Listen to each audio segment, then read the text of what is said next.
You never thought you'd hear this. As America speeds towards its most decisive election in history, even someone like Joe Rogan seems to have jumped off the fence to admit that America does need Trump. But that's just scratching the surface, because this conversation that he had with health expert Callie Means exposes the deep establishments in every public sector that someone like Trump is threatening. Take a look at what was said, because there are so many tangents here that I need to explore. So you were one of the people that helped sort of broker the deal with RFK and Trump and bring the two of those together. Tell me how that got started. Tell me how that worked out. Yeah, I mean, when I think about that story, I literally think about 2021, our mom abruptly dying of pancreatic cancer. She was taking a hike, got a pain in her stomach, got a text the next day after getting a scan saying she has stage 4 pancreatic cancer. We rushed to her side. She died 12 days later, just totally surprisingly. And Casey and I, on her gravesite, literally hugged each other and said, we want to write a book and we want to make this and evangelize this, inspired by you and others. We want to evangelize this and add the chorus to prevent what's happening, because so many Americans are on this pharmaceutical treadmill, and then the cancer is random. It's not random. Like all these warning signs that were missed with my mom, her prediabetes, her high cholesterol, her high blood pressure, those were pilled, not seen as gifts to get to the root cause, and then she was chopped down by cancer. This is happening to everyone. So we want to evangelize that. And we've been on the path as best we can with companies and evangelizing. And through these amazing podcasts like Tucker, we got connected with people. So got to know RFK, got to know Democrats, and got to know the Trump campaign. And in the past year, I will say this, the Trump campaign has been extremely interested in the policy of why kids are getting so sick. And if you go back a year ago, President Trump actually at rallies to loud applause has been talking very similar points to RFK. You know what this reminds me of? Jordan Peterson made one of the most profound political observations about Donald Trump a while back. It's that when Trump made it to the presidential office back in 2016, he was a complete political outsider that went in chanting "Drain the Swamp." But once he was inside and then came back out at 2020, he realized just how deep and rotten the swamp really was. And even Donald Trump has admitted that he was not able to enact many of the more radical changes to the government and bureaucracy because he was constantly saddled and hindered by the establishment, or permanent Washington. He made it clear in a video message last year that while he wasn't a believer in a deep state before, he is now. The revelations also highlight why my proposal to end the revolving door between the deep state, and there is a deep state indeed. I wasn't a believer, but everybody's a believer right now.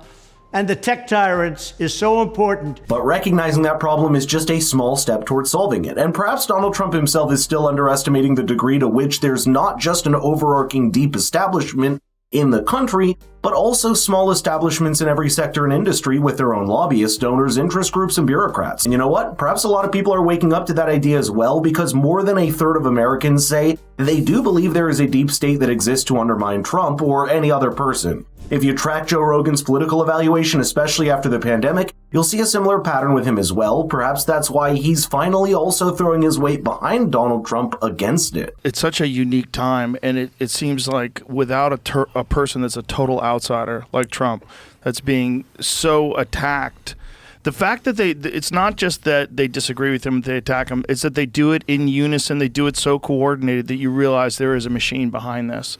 And that they repeat the same talking points over and I mean, it's like they're given a script, and that there's no repercussions for lies. There's with the Russiagate stuff, with all the various different things that have been concocted to try to take him out. There's no one gets in trouble, and the same people are still disseminating the news.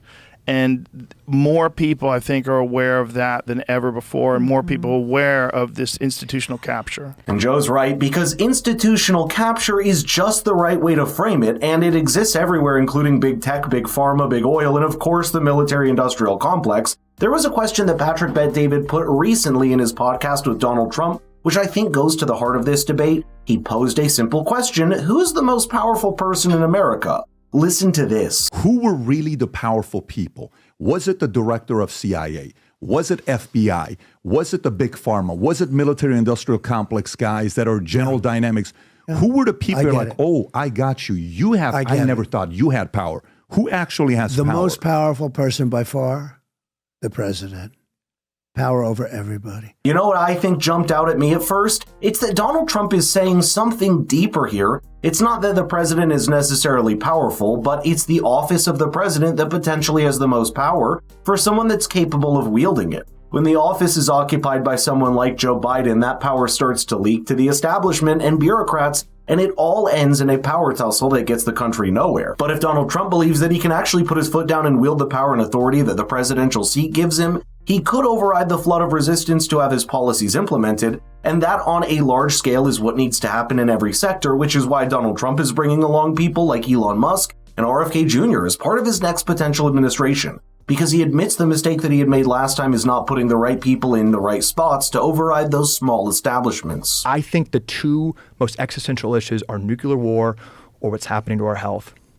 And whatever you think, and I used to be a never-Trumper, watching him care about this issue, watching what's happening with the RFK, watching what's happening of how that's resonating with voters, seeing smally, from my small vantage point inside, there is tremendous connection of these two men and moral clarity of seeing what's happening. And my question is this, and to anyone kind of considering voting in this election, Trump is going to say stupid shit.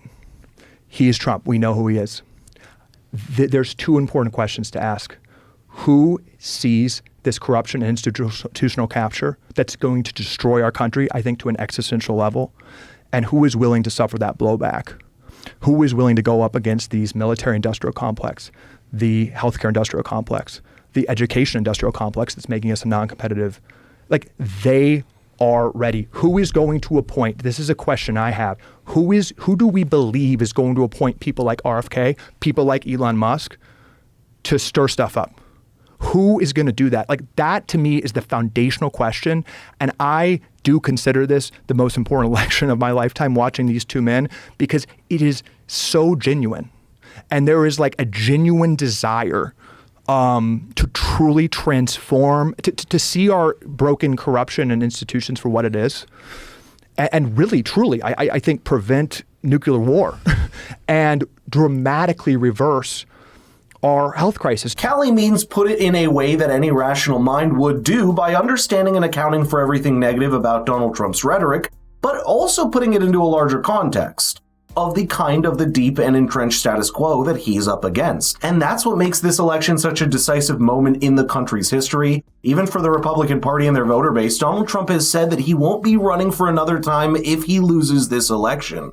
On the other end of the spectrum, we've got the worst kind of political scaremongering with Donald Trump as some sort of dictator in waiting. This means that on election day, there's going to be two very different kinds of groups coming out to pull America in opposite directions, realizing they may not have another chance to do so. But let me know in the comments how you see it all playing out, and share this video with friends and family, because this message at least needs to go out to the people to make a more informed decision when they're standing at the ballot box on November 5th.